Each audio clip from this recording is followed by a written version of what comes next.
When Cadia was first settled by the Imperium, humanity still bled from 1,000 open wounds, left over from the ravages of the heresy. The deepest of these was the Eye of Terror, a laceration across the face of reality, into which the traitors and heretics that served the dark powers had fled. For centuries, the armies of chaos had routinely emerged from its depths, free to disappear into the wider galaxy and revisit the horrors of the heresy on some unsuspecting world. Such acts had been uncontested. Uncontested until Cadia. For nearly 10,000 years, the Cadian Gate formed the heart of mankind's greatest fortress, a vast bastion on the very door of chaos itself. Uncounted raiding fleets, warbands, and would-be tyrants had all smashed themselves against its ramparts, and even the mighty Black Crusades of the Despoiler were not enough to break the will of Cadia's defenders. So what could not be conquered was destroyed. The fall of Cadia was to be the ultimate triumph of the Despoiler, a final rout forced against the Loyalists on the world they had defended for millennia as it crumbled and shattered beneath them. It was to be the death of hope, the dereliction of duty, the abasement of mankind. But this desperate, petulant act has turned Cadia into something else entirely. Its ancient forests have been reduced to ash. Its glaciers and oceans have sizzled away under skies that weep blood. And yet, Cadia stands. The Imperium itself has been torn asunder. From the galactic core to the far rim, the Eye of Terror has ripped reality in half, as hundreds of thousands of worlds are now lost to a realm of slaughter and despair amidst the laughter of thirsting gods. Yet Cadia stands. Gods and monsters alike all proclaim a time of ending, while Xenos beyond count and traitors beyond redemption each await the coming death of mankind. Yet Cadia stands. It stands because all the fury mustered by the Despoiler could only destroy a world. When Cadia was first settled by the Imperium, another world was all it was. But in the era Indomitus, Cadia is the proper way to load a lasgun, the most effective way to clear a trench line. It is a regimen by which a green recruit becomes a soldier, a lone hill, a fortified bulwark. Cadia is a way of life, a creed of death, a model by which worlds are ruled and armies mobilized. It is a method of war, one that has been honed across millennia, since the first battles on the natural soil of ancient Terra to the Imperium's campaigns across the Halo stars. Martyrdom has made Cadia all these things. But beneath it all, distilled to its purest essence, it is the steely gaze of a soldier, a look of defiance and fury in the face of every terror the galaxy can offer. Cadia is the fire behind the eyes that separates the conscripts and the press gangs from the shock troops.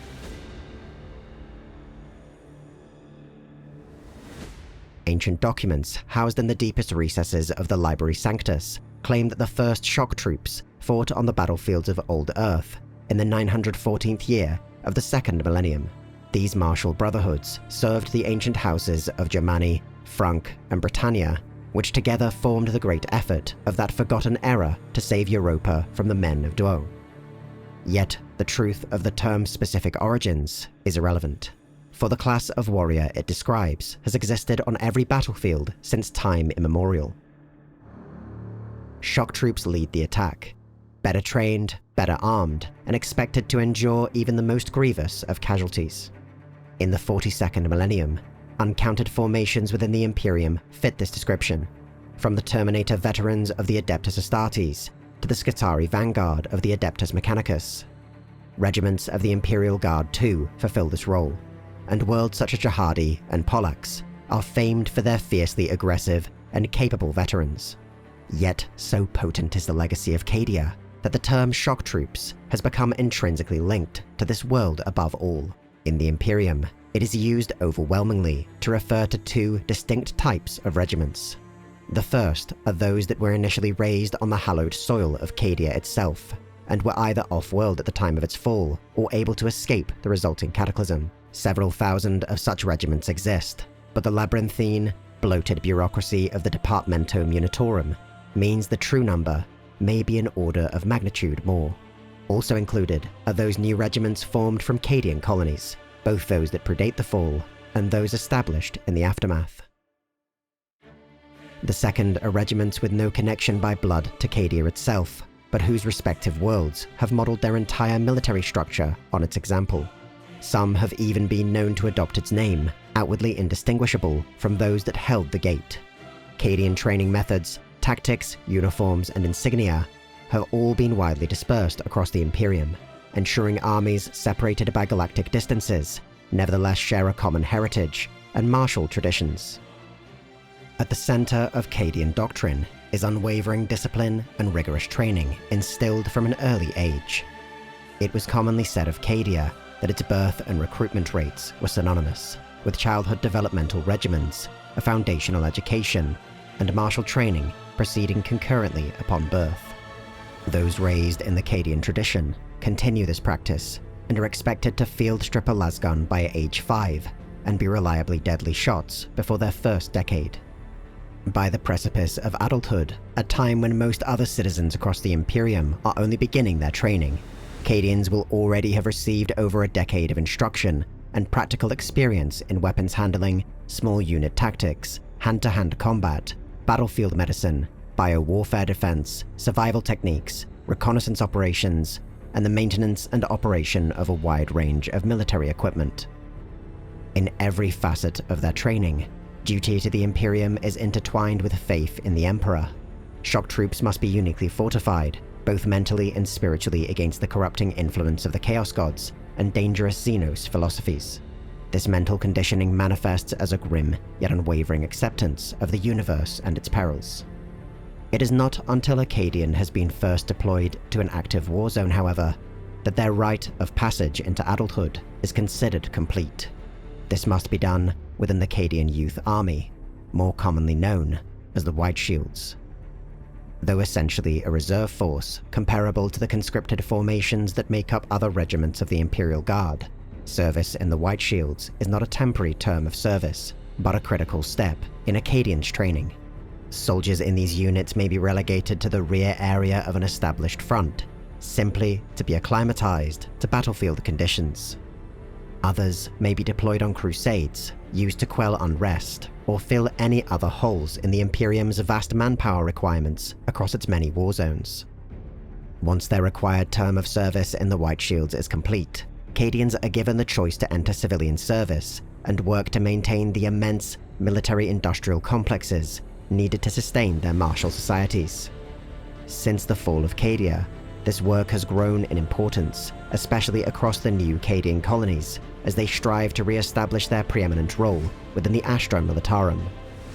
Even so, these citizens are expected to maintain their skills and are periodically recalled for reserve training to ensure they remain combat-ready. In emergencies, entire hive cities, or other vast swaths of citizens trained in the Cadian style, can be immediately reconscripted into active service, forming the core of new regiments, without sacrificing the professionalism or discipline that defines the Cadian soldier. Those that choose to continue their military service will be officially inducted into an interior guard, the Cadian nomenclature for a planetary defense force. Their transition is marked by the removal of the white stripes that symbolize the youth army, and the insignia and markings of their newly assigned regiment inscribed in their place. The process by which units and soldiers serving within a planetary defense force become transferred to the Astra Militarum differs across the many manpower hubs of the Imperium. It is common for worlds to select their most elite, capable formations, wary of the punishment that would be inflicted upon them should they contribute substandard soldiers to the Imperial war effort. In defense forces raised to the Cadian standard, this process is entirely random. So complete is Cadian training, there exists a supreme confidence that any soldier from any part of the Interior Guard might be chosen without fear of rejection by the Departmentum Unitorum. This is both a testament to the quality of their training and to the uniformity of their equipment and weapons to the Imperial standard. For both Cadian colonies and other worlds aiming to emulate Cadian doctrine, the ability to randomly supply units to the Imperial Guard without rejection is the definitive indicator of their success. Cadian shock troops are famed for their adherence to combined arms warfare. Their regiments and armies are highly mechanized and feature armored fighting vehicles, artillery, and heavy weaponry at every echelon. Unlike other worlds whose regiments are known to excel in specific areas, such as Talan and its focus on desert warfare, or the airborne regiments trained on Elysia, Cadian shock troops are meant to be versatile. They can adapt to most environments or methods of warfare relatively seamlessly, relying on mission-type tactics in which subordinate leaders are given greater freedom of execution. Relative to other Imperial Guard regiments, Cadian shock troops emphasize faster decision-making at the tactical level, freeing higher leadership to focus on the strategic direction of any battle or theater. Though unable to replicate the most extraordinary feats of more specialized regiments, Cadian initiative and flexibility can often be utilized to achieve the same results. Entire Cadian army groups have been deployed en masse to important battlefields, but regiments remain the standard unit of action that are commonly mobilized across the Imperium. They may form the vanguard of a larger army group, be subordinate to other Imperial military institutions, or be integrated into the Imperium's war efforts in countless other ways. These regiments may be armored, mechanized, airborne, cavalry, or of some other nature, though the more balanced shock regiment is both the most common and flexible. Regiments are typically commanded by a colonel. The lineage of many such officers stretches back into the history of Cadia, and are most often the noble-born offspring of esteemed military families. They form the center of Cadian command platoons, which can be further accompanied by various attachés, including astropaths from the Adeptus Astra Telepathica, masters of ordnance from dedicated artillery regiments, and officers of the Aeronautica or Navis Imperialis. Effective cooperation between these different branches has been a historic weakness in Imperial capabilities. Yet Cadian shock troops, with their superior training and baseline education, tend to be more easily incorporated into joint operations, and such attachés are more common. Below the headquarters element are multiple companies. These vary in size, but usually consist of between 2 and 6 platoons, each with their own dedicated command section. A standard platoon consists of 5 squads, made up of 10 soldiers. At the squad level, shock troops tend to favor additional man-portable special weaponry, such as melters or grenade launchers, over larger, more cumbersome weapons requiring dedicated teams. A unique rank within the Astra Militarum is the Castellan. These officers both originated and continue to appear disproportionately within Cadian regiments. Nominally sharing the same authority as a colonel, a Castellan is distinguished by their lack of a permanent retinue. They instead embed themselves and move between individual squads, lending their expertise and leadership where it is needed most. A Castellan might be expected to provide ground-level operational assessments to other headquarters units further in the rear, or replace them entirely. The Karsakin are another type of soldier unique to Cadian armies, elite troops that provide special capabilities beyond that of the standard infantry. Roughly analogous to the stormtroopers of the Militarum Tempestus, Karsakin feature environmentally sealed armor, Lucius pattern lasguns, and additional more specialized equipment depending on their mission. Named after the Karsa fortress cities that once spanned Cadia, Karsakin are widely considered the finest soldiers among the Imperium's baseline human population. The remainder of the regiment's soldiery and equipment is, by design, widely similar to that of a standard Astra Militarum regiment, if such a thing can be said to exist. These include infantry squads of various specialities, Chimera armored transports for mechanized assaults, the venerable Leman Russ and Rogel Dawn battle tanks, as well as the multitude of variants and patterns based on these platforms.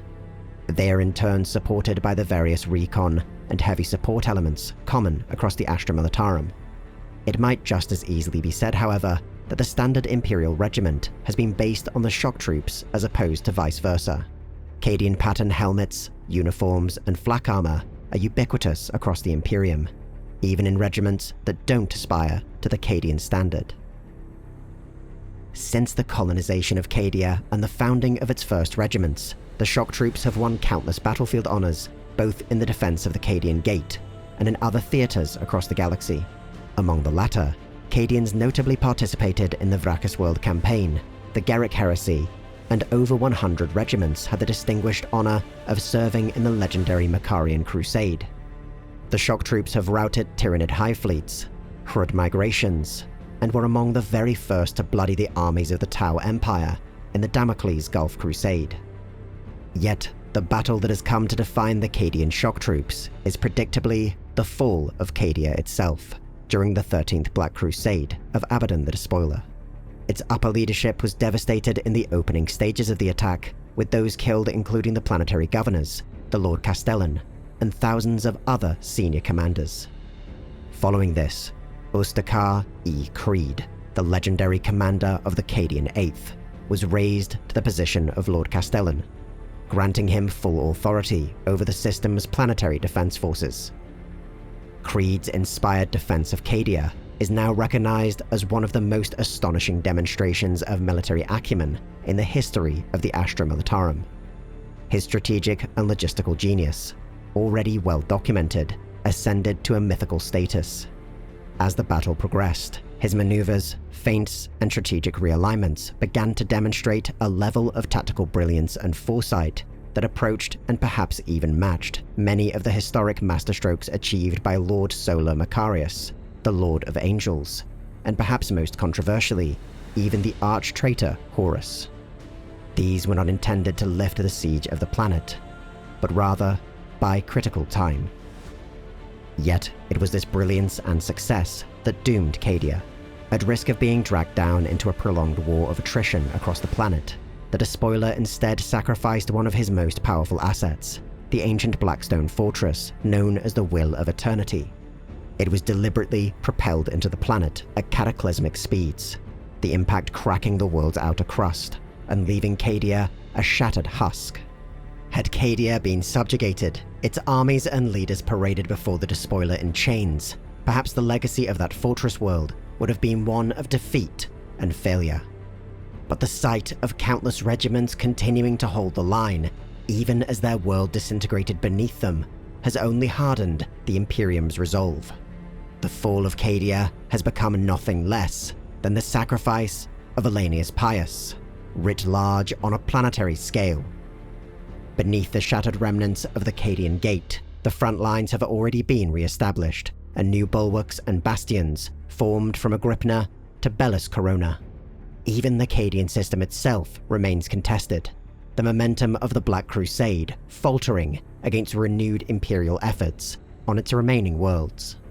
Across distant battlefields far removed from the Eye of Terror, thousands of shock regiments, raised to the Cadian standard, continue the struggle against the heretic, the mutant, and the alien.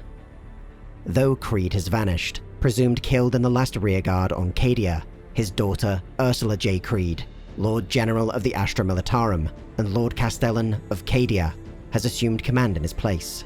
An implacable strategist, in the mold of her father, no single figure in the galaxy, save perhaps Lord Solar Leontus, holds greater influence or respect amongst the regiments of the Imperial Guard. When Cadia was first settled by the Imperium, humanity still bled from 1,000 open wounds, left over from the ravages of the heresy.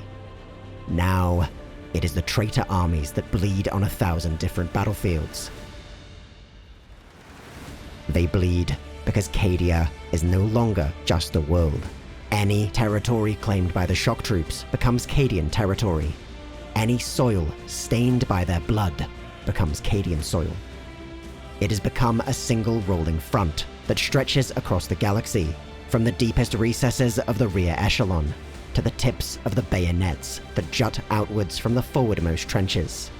But beneath it all, distilled to its purest essence, Cadia is the look of defiance and fury that marks the shock troops, an unquenchable fire that promises every traitor, every Xenos, every battlefield, every front, every theater, and every world will break before the Guard.